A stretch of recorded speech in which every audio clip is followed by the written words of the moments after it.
Hello, everyone. Thank you so much for joining me today for my talk on healthy boundaries in later life and elder abuse awareness. My name is Laura Brewer, and I am the Outreach and Prevention Advocate for Safe Haven Rape Crisis Domestic Violence Shelter in Ashland. Safe Haven serves anyone fleeing domestic violence, intimate partner violence, stalking, human trafficking, and sexual assault in Ashland County. We provide emergency shelter for people trying to get out of those dangerous situations, as well as a 24/7 hotline where people can call to talk to someone confidentially about what's going on. And we can see if we can hook them up with resources in whatever type of situation they are in.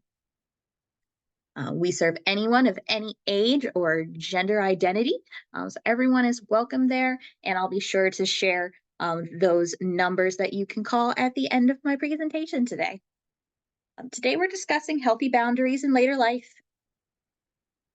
and the main point we want to bring out is that human rights don't ever get old. Everyone has the same basic human rights, regardless of your age. Unfortunately, with aging, there are some certain vulnerabilities and harmful stereotypes that can lead to the crossing of boundaries, abuse, or even neglect. So today we want to talk about setting those healthy boundaries, whether those be physical, emotional, financial, or technological. I do want to recognize that everybody's situation is different, so I'm sure I didn't hit every type of situation there is out there. People are living different places, have different forms of disabilities, physical or mental, different family situations, financial situations going on. So please take these ideas, these definitions, and consider some of the questions I'm going to ask and how could they apply to your situation to help you get out of something that might be dangerous for your safety. With that, we're going to start by talking about what does elder abuse look like, and we have a video to watch. This video was made to give information about the Elder Justice Act a couple years ago, which did pass. So this is now a law, but it has some good information on what is elder abuse.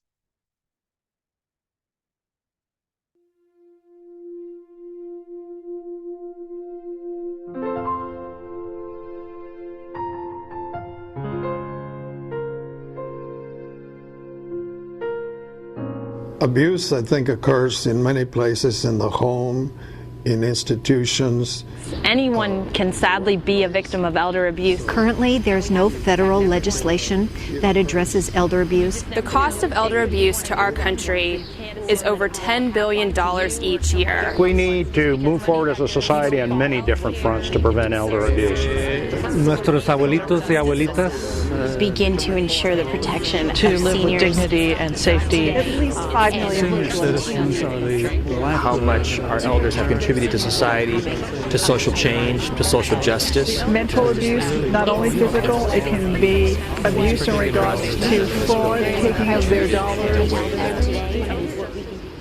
Elder abuse is the victimization of older Americans, and it comes in many forms. In its most graphic, it can be sexual abuse or physical violence, but it can also be neglect or financial exploitation. use of scams or cheating a senior, a parent, or spouse out of funds that really do not belong to the perpetrator.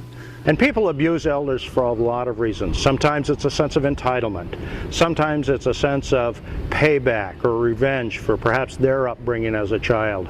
And perhaps sometimes it's because they perceive them as being a burden.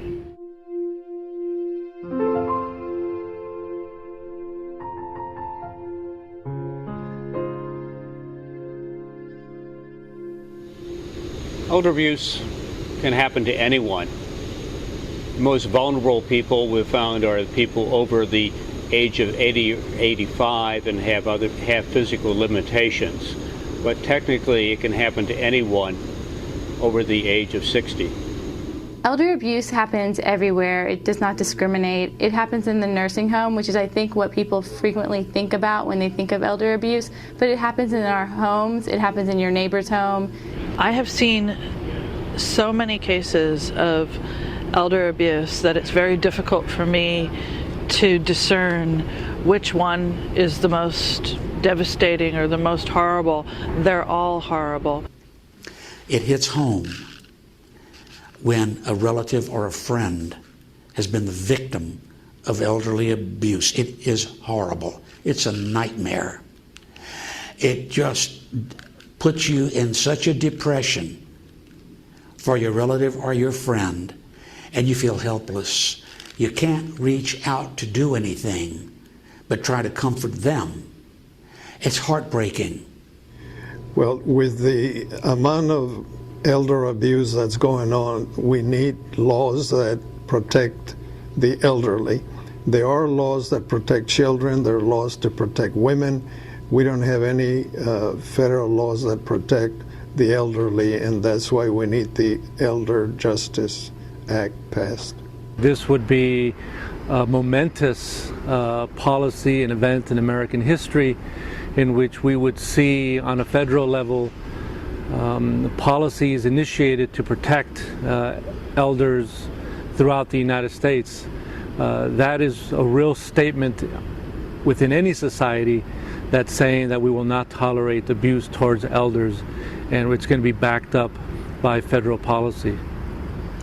The Elder Justice Act not only will give a national spotlight, shine a national spotlight on elder abuse, it also sends a message to everyone that this is a problem, it's a national problem, it's recognized as an issue, and it's about time that our country does something to address it.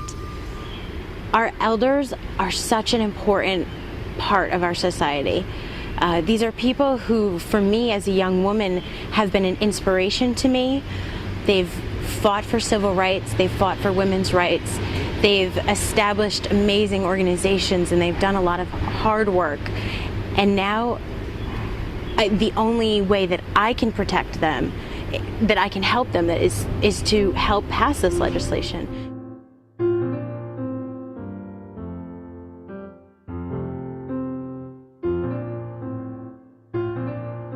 We're not hearing the voices of older adults who are the victims and who may not even know they are victims of elder abuse. And so we as advocates now are carrying forth their voice, and hopefully it will encourage them to take the liberty and invite them to take the license to speak out and to have the courage to speak about what's happening to them. And I feel like it's my job and your job and all of our jobs to arouse the seniors to become a pressure group more than they are at the present time. We can no longer remain quiet about the suffering of our elders. Excellent. Thank you all for bearing with me through that video. Our next spot, we'll talk a little bit about the numbers we've seen here in the United States and Ohio specifically. Each year we see about 16,000 reports of abuse here in Ohio for our elders. In the United States, it's 1 in 10 older adults who will experience some form of elder abuse, with many enduring multiple types of abuse simultaneously. 90% of elder abuse cases occur in the victim's residential home, and that can be if they still live in their own house or apartment, or if they live in residential care as well. And 60% of elder abusers are family members, typically spouses or adult children, which goes against the stereotype that we tend to think about nursing homes and care providers doing those things, unfortunately. But it's actually not the majority of the cases. Only 1 in 24 cases of elder abuse in the U.S. are reported to the authorities. So even of that 16,000 reports in Ohio, we believe that is only 1 in every 24 cases that are actually being reported. The average loss in scams targeted at seniors is over $16,000 every year. So there are a lot of ways that elders can be abused and taken advantage of, and we just want to show you ways that you can make choices and set up boundaries to help protect yourself. Or if you're in a bad situation, what are those resources you can reach out to? So what are different kinds of elder abuse do we see? The first one that most people think of is physical abuse. That could be anything from actual hitting and slapping or kicking to actual beatings, um, bruises, cuts, hair being pulled out, to the extreme of sexual abuse that we do see, unfortunately, in seniors. Psychological is emotional abuse, or when someone tries to blame a senior or shame them or make them feel like they're just taking up space. Um, and gaslighting. Gaslighting is when someone tries to make the other person feel like they're going crazy, like they're losing their mind. And unfortunately, we see this a lot in elder abuse cases, since some people, as they age, start to lose their short term memory. Abusers take advantage of that, and they will try to convince them that they are losing their minds, that they should go into a home, or that they shouldn't have control over their finances, things like that. Financial abuse is another one. This could be anything from something as big as embezzlement, simply stealing money, or misuse of funds, or scamming them, or guilt tripping them into putting someone in their will. Neglect is another form of abuse, and that is intentionally failing to meet the physical, social, or emotional needs of that older person. If you're concerned about someone that you think might be being abused, these are some good signs to look out for. Physical signs: dehydration and unusual weight loss. If they suddenly gain a lot of weight or lose a lot of weight, that could be a sign of something going wrong. Missing daily living aids. If someone needs a walker or a cane to walk around a little easier and theirs goes missing, so now they're bedridden, that could be someone physically manipulating them to try and keep them isolated. Unexplained injuries, bruises, cuts, or sores, especially if there is a bad excuse to go along with that injury. Unsanitary living conditions and poor hygiene, and unattended medical needs. Unfortunately, we often see abusers who take advantage of the elderly. Maybe they pick up their prescriptions for them. So someone is picking up and paying for them, but then they turn around and resell that medication as drugs on the black market, and the person who actually needs the medication is not getting it. Emotional and behavioral signs. If someone you know has sudden increased fear or anxiety, especially when they're around a certain person or doing a certain thing, that could be a sign of abuse. Becoming isolated from friends or family, or withdrawal from normal activities.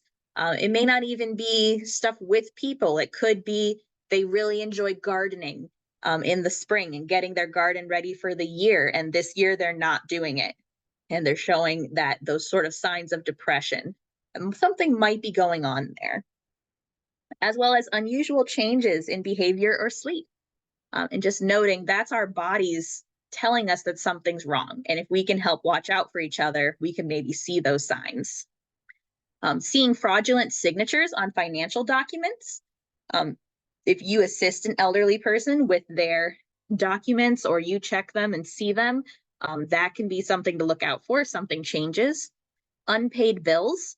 If you are usually someone who really keeps track of your finances and you balance your checkbook, bills going unpaid can be a real big red flag. And unusual or sudden changes in spending patterns. Sudden changes to the will or other financial documents. Someone new comes into an elderly person's life, and all of a sudden their will is getting changed and they're sending that person money. That could be a big sign that abuse is occurring. Let's talk about boundaries and consent.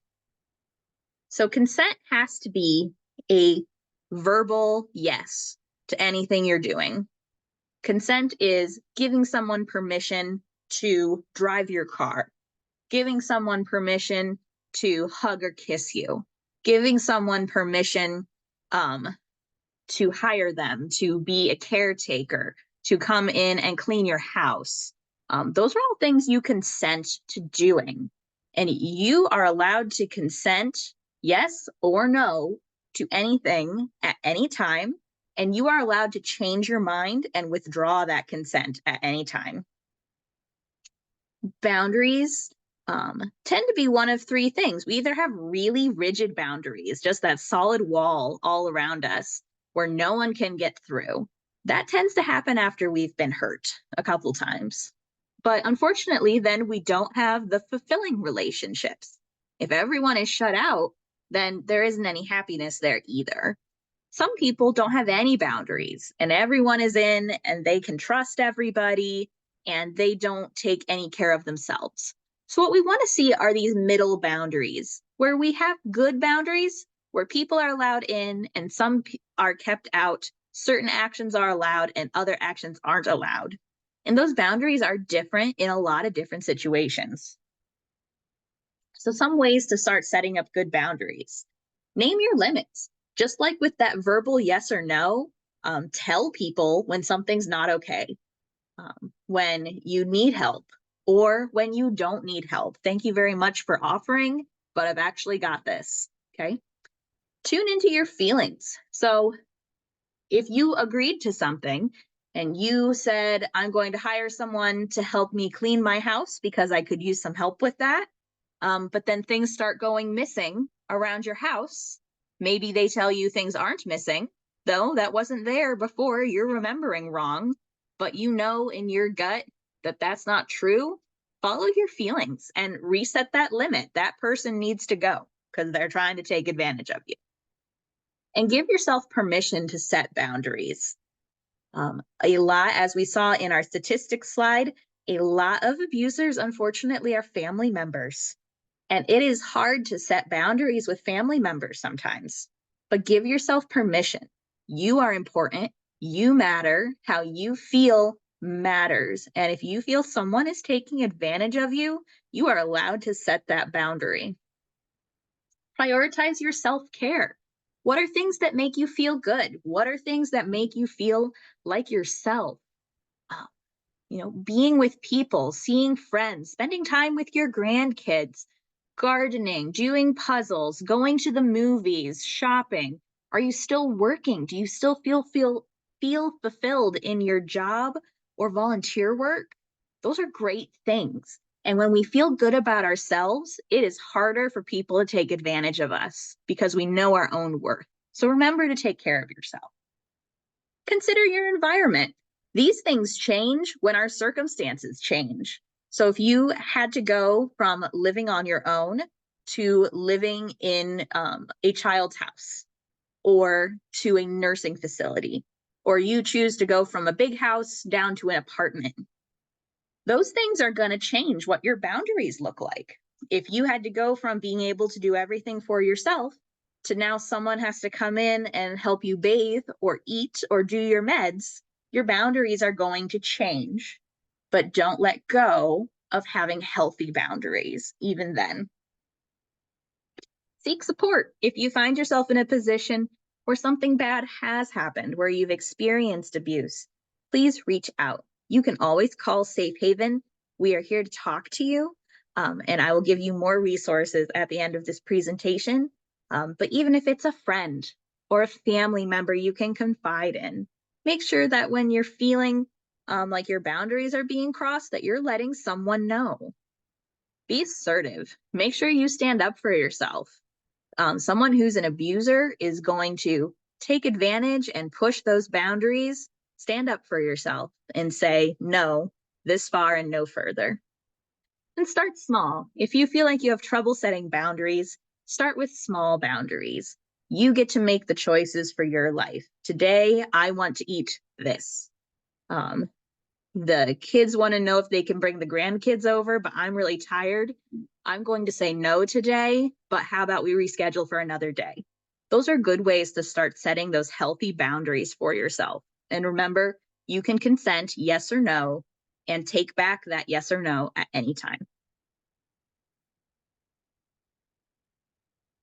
We have to apply boundaries to lots of different types of relationships. You are always the person who is in control of those boundaries in your relationships. And the first boundary is around yourself. Even the person who is closest to you, if you're married or have a romantic partner or someone you're dating, you can still say no to them. They do not get to be in that closest boundary to yourself. You still have final say on your emotions, your physical boundaries, and what you're doing today. Then you get to decide where to set those boundaries for your intimate partners, your family members. How close can they get? Your relationships are going to look different with caregivers or authority figures. If you often have medical appointments, and the doctor says, hey, I'm here and I have a nurse and a medical student. Is it okay if they're all in the office with me today? You can choose yes or no. That is okay. We most often think about boundaries with friends, acquaintances, and strangers. I would say things to a friend that I wouldn't necessarily say to an acquaintance. And to a stranger, I probably wouldn't say a whole lot. I would keep those things to myself. But where you set those boundaries is totally up to you. We're going to start with physical boundaries today. So the first physical boundary we tend to think of is our own body. When we talk about consent, we tend to think about sex or romantic relationships, and that is absolutely correct. You get to choose and consent to who can touch you, who can be with you in those intimate ways. If you're looking for love, if you are married, if you are in a relationship, what does that look like for you? And it's good to be open and honest about what you consent to and what you don't. But it's not just in those romantic ways. Do you need assistance? Has it become difficult to walk or use your hands in certain ways? Do you need assistive devices? What about work? Do you still work every day?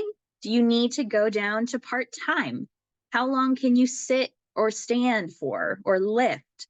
These things change and they're uncomfortable changes, but we need to be able to set those healthy boundaries.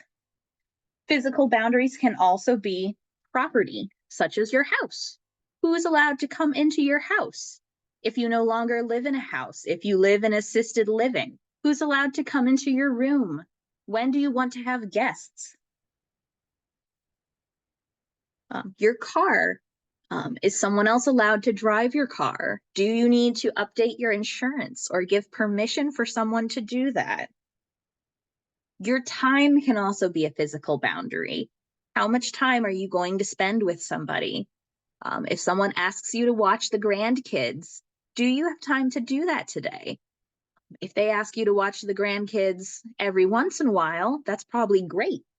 But if they want you to watch the grandkids for free from 7:30 to 5:30, Monday through Friday, that's a really big ask. And you would have to decide if that's a boundary that you're okay with and that you agree to. This also includes things like medical appointments, places you go. This kind of concerns both your physical space and your physical body. That if you are in a appointment, do you need someone to go in with you? Maybe they gave you a ride and they start following you into the doctor's office, but maybe you need to stop and say, actually, I'm good by myself. Or do you need the assistance? Would it be nice to have someone with you to take notes or ask questions? Again, you're allowed to consent or not consent to all of these things. It is just up to you where you want to set those boundaries. Here we have a short example. Peter wanted to remain living in his home, but he really needed someone to help him with his day-to-day care. His niece Mandy had always loved her Uncle Peter, and since she was between apartments, it was decided that she would move into his home and assist him with his daily tasks. Mandy tries her best, and she can be very kind at times, but at other times she loses patience with how slowly Peter moves. She'll sometimes shove him out of the way if she's in a hurry, resulting in more than one tumble and bruise. She tries to be patient, but often her frustration leads to insults, name-calling, and door slamming. So here we see some examples of both physical and emotional abuse. And that's partially because Mandy was probably a little beyond herself in taking care of her Uncle Peter. But Peter made some decisions here in his boundaries. He wanted to remain living in his home, but decided that he needed help with his day-to-day care. He allowed his niece to move in with him, which was fine at first. This did not start out in a way that was abusive. Mandy probably needs to make some good boundary choices of her own, that maybe this living together isn't working. And they should have a discussion about how this makes them feel and maybe what could work better for Peter and some better resources for him than his niece living with him. So consider your boundaries with these questions. What are your physical limits when it comes to work, lifting, and standing? Where do you want to live? Who is allowed in your home? Who would you let sit around your dinner table? What is your transportation situation? Can someone drive your car? Do you take care of a spouse, child, grandchild, or other dependent? Are you in a relationship? What are your boundaries like? Are you being physically abused? Are you looking for a new relationship, and are your boundaries clear? When or how is an intimate partner allowed to get close to you physically? Who are the doctors that you trust? Does someone need to go with you to the doctor, or are you good on your own? Emotional boundaries. So we're all here in different situations, where we live, who we live with, what we like to do every day. And they all look really different. And those different situations can affect us emotionally. Maybe this isn't where we thought we'd be right now, living where we live. Maybe a spouse has passed away, children have grown up. Perhaps we can't do the things we used to be able to do. And that can really change our feelings. It can cause people to feel depressed and isolated. But working through that to find things that you enjoy, to find things you like to do on the daily basis can really go a long way to helping with your emotional well-being. So think about how your situation makes you feel. Is there anything you can do to change it, or anyone who can help with that? We see a lot of elders dealing with isolation, and sometimes that is just a side effect of life. It can just happen that way with the changes in our lives.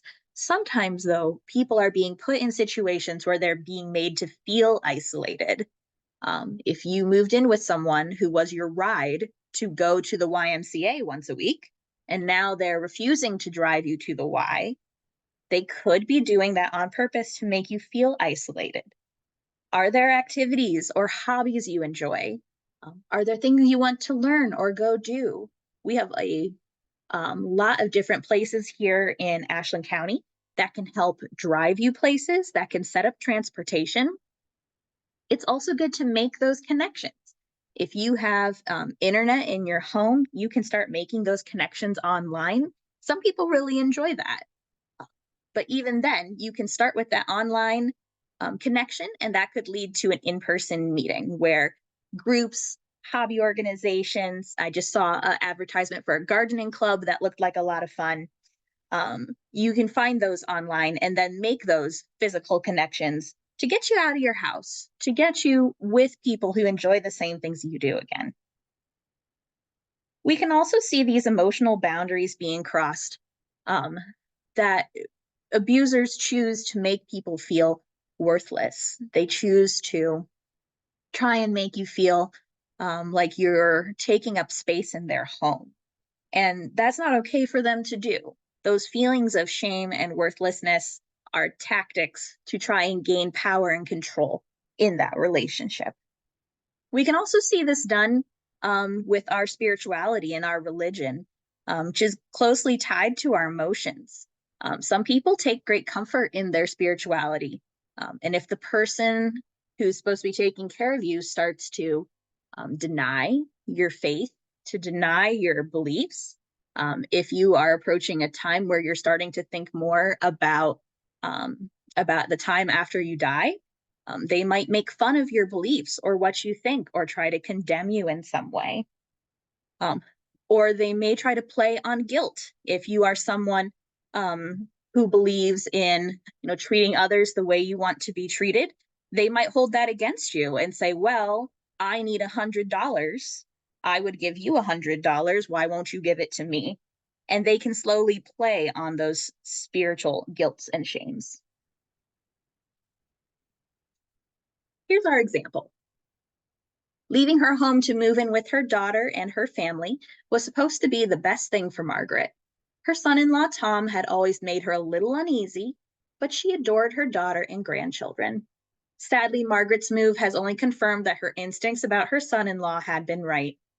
Tom is always good to her when her daughter is around, but as soon as others are out of earshot, Tom's verbal abuse and intimidation begins. He calls her stupid. He mocks the way she moves or talks. He tells her that she disgusts him and that she'd better watch her step or he'll send her to a home. He threatens that if Margaret breathes a word of what he says to her daughter, he will deny it, take all her money, and leave her on the street. So here we see examples of this emotional and verbal abuse. The son-in-law is taking advantage of the mother. He may not be stealing her money or hitting her. He's making her feel less than. He's making her uncomfortable, mocking her in the way she moves or talks, and trying to distance her from her own daughter, saying that she can't even tell her daughter about it. I would hope that her daughter maybe notices the changes in Margaret and that she's probably acting a little differently, showing some of those signs we talked about earlier, and that hopefully she can put a stop to it. So consider your boundaries when it comes to your emotions. Is anyone making you feel worthless? Are you being manipulated to give money, spend more or less time, provide childcare or other services? Are you being told degrading or demeaning things? Have your spiritual or religious beliefs been discredited? Are your beliefs being used against you? Do you feel isolated? Are you being kept from socializing or leaving the house? Do you feel the need to lie about someone's behavior towards you? Financial boundaries. You have the right to your financial privacy. You should be able to access your financial information anytime you want to. Now, as time goes on, sometimes people choose to turn over control of their finances to someone they trust, to a financial advisor or a lawyer, or a family member who can help them with the budgeting. And that is perfectly okay. Again, you can consent to that at any time and take away that consent at any time. Just make sure you're choosing people you trust, but you should still have access to it anytime you want. So if you turn over financial information to your child, you should still be able to look at it, see what money is coming in and going out and where it's going anytime you want. You also have the right to the privacy about your money. If someone is demanding to be in charge of your finances, you're allowed to tell them no. This is also true for any other sort of documents like your will, your insurance information. You are welcome to keep that all private and in a secure location. Some people choose to lock up their documents, while others choose to keep them with a lawyer or in a bank box. We also see a lot of exploitation when it comes to finances and the elderly. Some people need assistance with going places to do their grocery shopping, with getting to the bank. So perhaps you have someone willing to go get your groceries for you. You hand them $100, but they come back with only $50 worth of groceries. Okay, so it is important to watch how that's happening. People can also be exploited by, giving out loans. Grandkid comes and asks for $50. Unfortunately, we've seen a lot of cases where grandparents are being exploited by grandchildren and other relatives for money to buy drugs. And then those repercussions can come back on the adult who was providing the money for it. It's also important to watch out for scams and people who might be trying to take advantage. We'll talk about this more in our technology section next, but this can also happen in person, and it's usually about money. We see things like fake lotteries, viruses, and phishing emails. False online shopping has become really big with TikTok and other social media platforms. So what we're seeing is you will be advertised this really cool shirt that has your favorite band from when you were a kid on it. And so it's only $10. So you want it, you send $10 off to this company, the shirt never arrives, and the company is gone. So just be careful. Don't click on links if you don't know where they're from. And make sure you know where your money is going at all times. We've also seen an uptick in romance scams. There's a lot of places to chat with people, talk to people online, and create those connections. But unfortunately, we're seeing more and more of those are just ways to try and take financial advantage of people. It is tax season, and we also see a lot of IRS scams going around this time of year.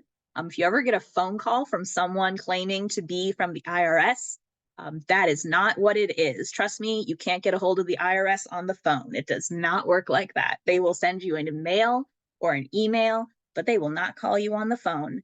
If you ever get a phone call from someone and you're not sure they are who they say they are, hang up and try to call them back just to see if you get the same person again, because it's probably a scam. And if you're not sure, check with somebody. Ask a friend, ask a family member, or someone else trusted, and check in with them if you think it's a scam.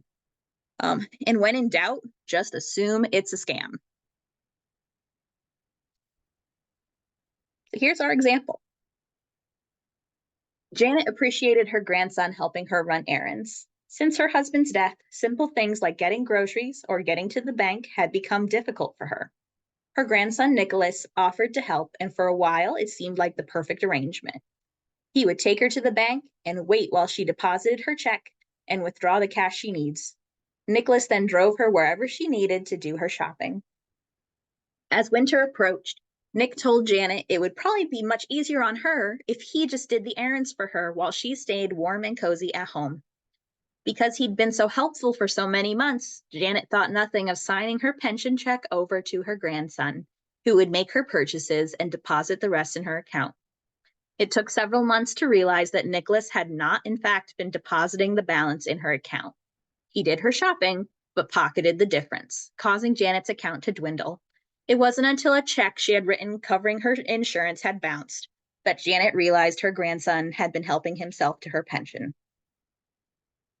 So here we see that Janet tried to establish some good boundaries. She reached out to her grandson for help when she needed it, and she trusted him to take care of her money, and he was very kind at first. And perhaps Nicholas started out trying to do this the right way. Who knows what was going on with him? But she will need to have a conversation with him about what's going on and decide what her financial boundaries are. Is something going on with Nick? Does he have a good excuse that she's going to listen to and see if they can work something out? Or does she need to cut off ties and not allow him to do that anymore? Is he going to get aggressive? Does she need to press criminal charges? Those are all possibilities and different options she could take as far as her boundaries go with her grandson. So consider your boundaries when it comes to your finances. Who has access to your bank accounts? Have you given out your bank information to anyone you don't know, or a former caregiver who no longer assists you? Who do you trust to run errands with or for you? Are you managing your budget on your own? Is anyone else's names on any deeds or titles? Do you feel rushed to sign documents without reading them? Are you being pressured to give money? Are your important documents in a safe and secure place? And does someone know your wishes, and is your will up to date?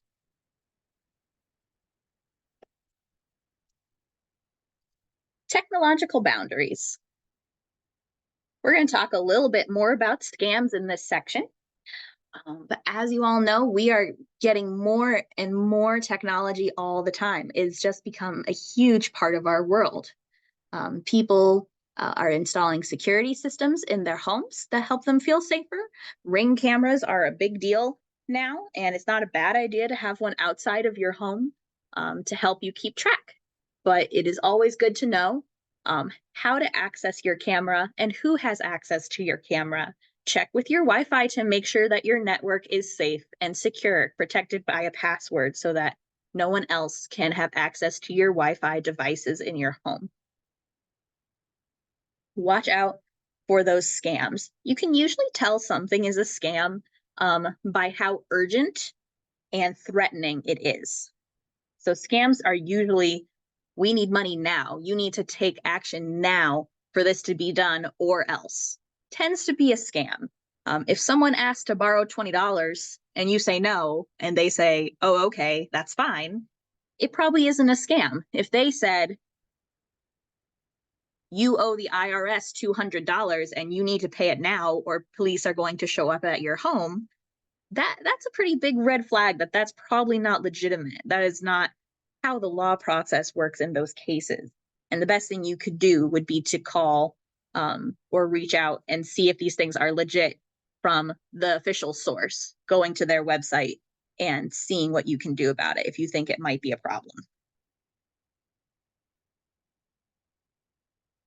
Be suspicious of anyone you don't know when it comes to things like the internet. You get a text message or a call from a number you don't recognize. Make sure you verify who the person is before you start talking to them. Some people use code words that, some people, sometimes their phone numbers change and that's okay. But know something about that person or have a prearranged word you're going to use with that person so that they know that you can confirm that they are a safe person to talk to. This is also true for email and social media. There's so many people online now, and there's nothing wrong with meeting new people and talking to them. You just want to be really careful what information you're giving out and not clicking on any links that you don't know where it's going to.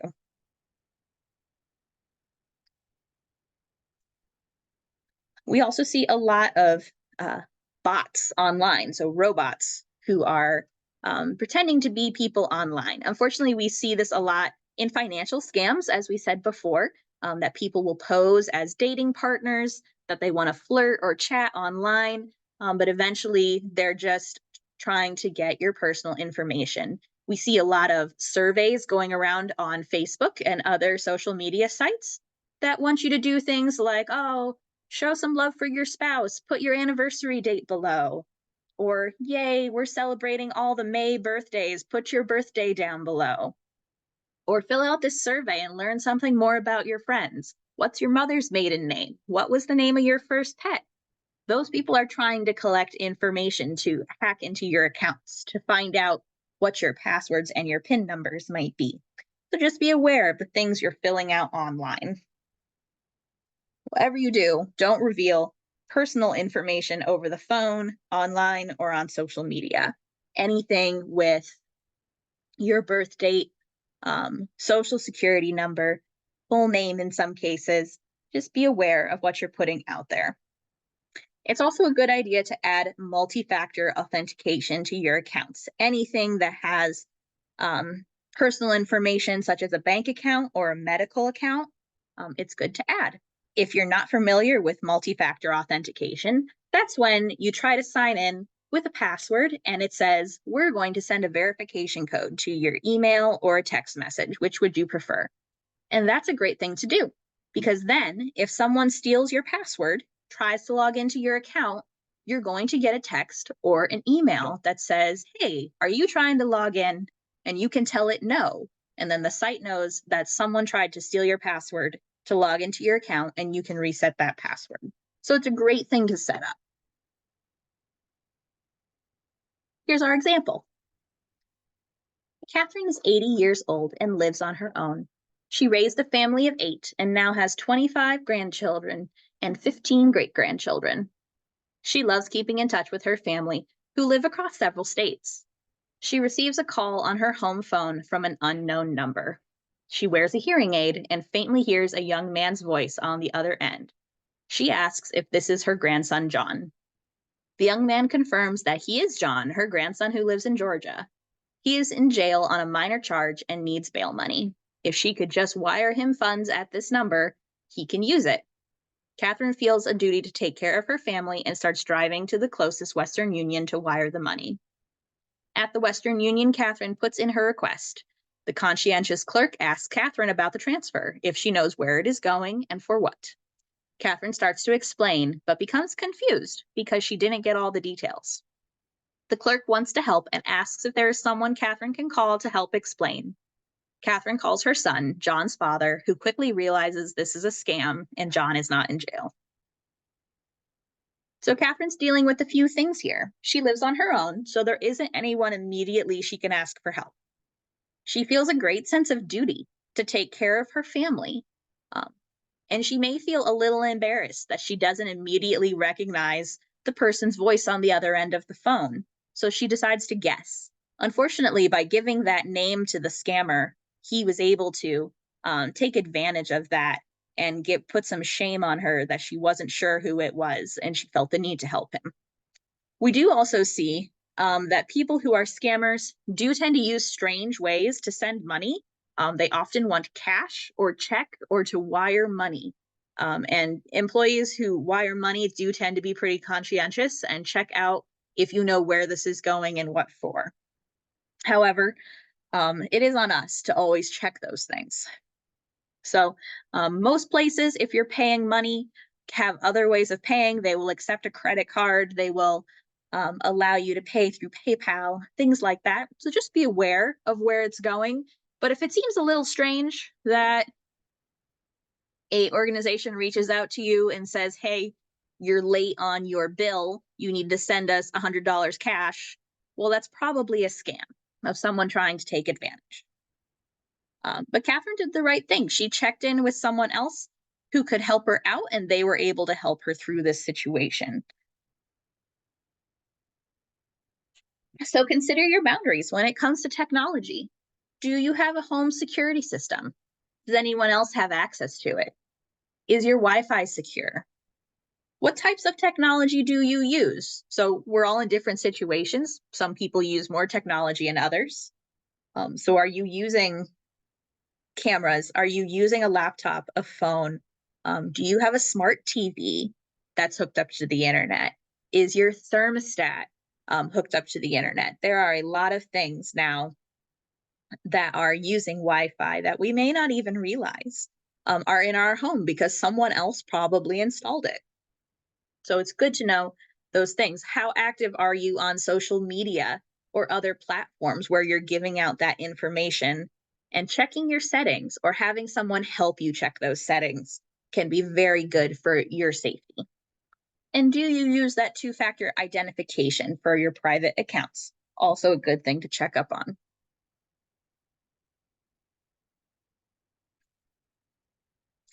As we wind down here, I just want to take some time to talk about your rights.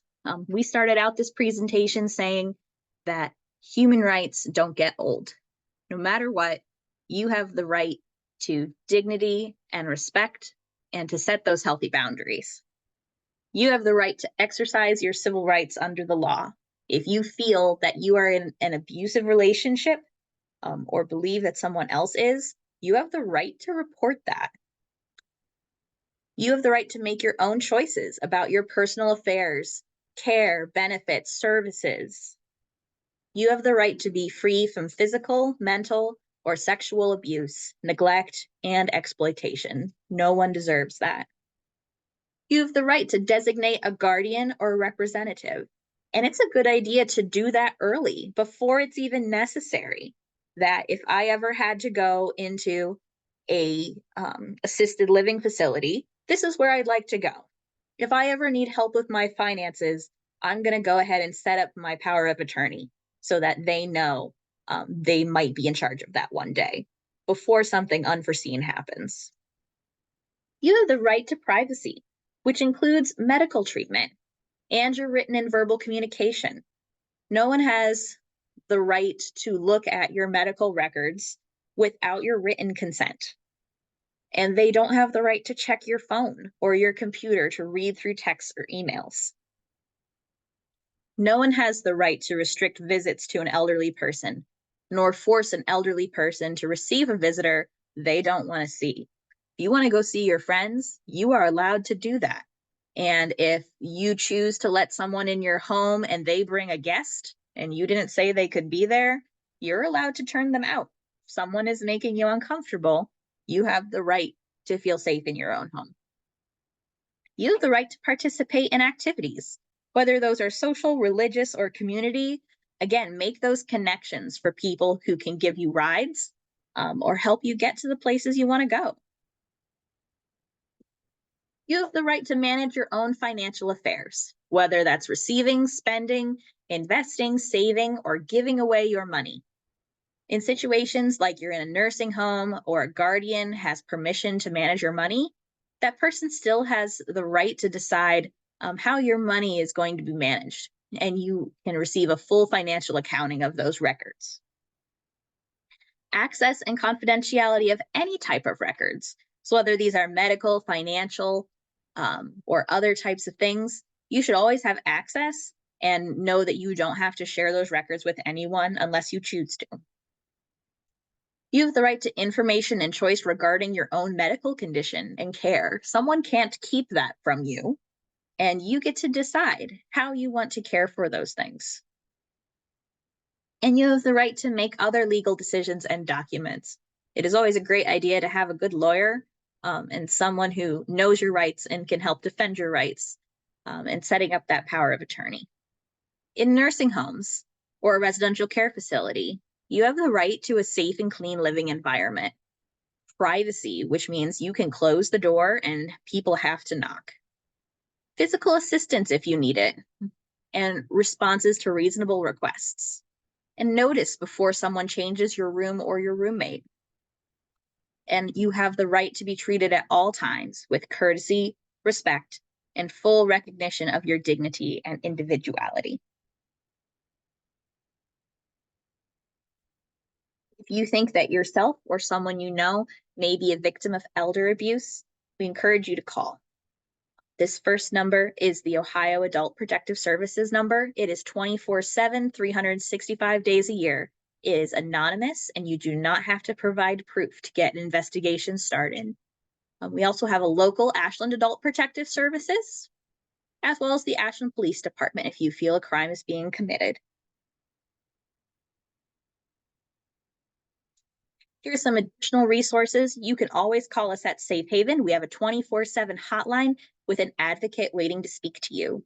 We are a confidential resource. We do not report to the police, but you are welcome to call, talk to us about those red flags of elder abuse, and see if there's anything we can do to help. If you need emergency shelter, please reach out to us. There are also other resources listed here below for different things if you need assistance from a local council on aging, Job and Family Services, or our community health center that has a 24/7 crisis line. Thank you so much for attending my talk today. And just remember that human rights never get old, and you deserve to be loved and respected. Have a wonderful day.